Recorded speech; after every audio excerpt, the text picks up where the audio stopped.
যমুনা ইলেকট্রনিক্সের টিএসএ গ্রুপের পাবনা সিরাজগঞ্জ নাটোর এরিয়ার জেডেন্ট। বৃহস্পতিবারে আমি হাইওয়ে দিয়ে আসতেছিলাম উল্লাপাড়া থেকে। তো হঠাৎ আমার একটু আগে দেখা গেল যে একটা ব্যাগ ছুটে আসলো। এই পর্যন্ত আমি খেয়াল করছি ওইখান থেকে একটা গাড়ি ওভারটেকও করতেছিল বাস। তো আমি গাড়িটা দাঁড় করে এলাম যে ব্যাগটা হয়তো কোনো গাড়ির চাকা চাপা পড়ে যাবে। নেওয়ার পরে ব্যাগটা নেওয়ার পরে আর কোন গাড়ি থেকে পড়ছে এটা আর সম্পূর্ণ খেয়াল করতে পারি নাই।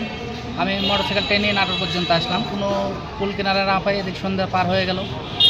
এখন তারপরে ব্যাগে দেখে যে গুরুত্বপূর্ণ সব ডকুমেন্টস আছে। পরের দিন আমার ফ্রেন্ড ছিল রাশেদ আলম, সাংবাদিক, ওনার সাথে একটু শেয়ার করলাম। তো বললো যে আসলে কোনো কিছু যদি কারো হারা যায় নিকটস্থ লোকাল থানায় ইনফর্ম করে এটা জমা দাও, এটা আইনি প্রসেস। আর ওই লোকটার সাথে যদি যোগাযোগের কোনো মাধ্যম থাকে তাহলে ওই লোকটার সাথে যোগাযোগ করা যায়। তো ফ্রেন্ডের পরামর্শেতে ফ্রেন্ড নিজেই ফোন দিল যে যাই হোক আমাদের যার ব্যাগ উনি হচ্ছে নাসির গ্রুপের অ্যাসিস্ট্যান্ট ম্যানেজার, ওনার সাথে কথাবার্তা হলো। ওরা বাড়িতে একটা দুর্ঘটনা ঘটছিল। তো তার সাথে কথোপকথনের প্রেক্ষিতে আজকে থানার মারফতে ব্যাগটি তাকে বুঝিয়ে দেওয়া হলো। আমাদেরও যদি ভবিষ্যতে কারো কোনো বিপদে আমরা যদি এইভাবে সবাই নিজের থেকে এগিয়ে আসি তাহলে হয়তো মানবিক বিষয়গুলো আরও মানুষের দেখা আরও ভালো লাগবে, আরও আমরা এই বিষয়টা যেন সবারই মধ্যে বিরাজ করে, এটাই আমার প্রত্যাশা।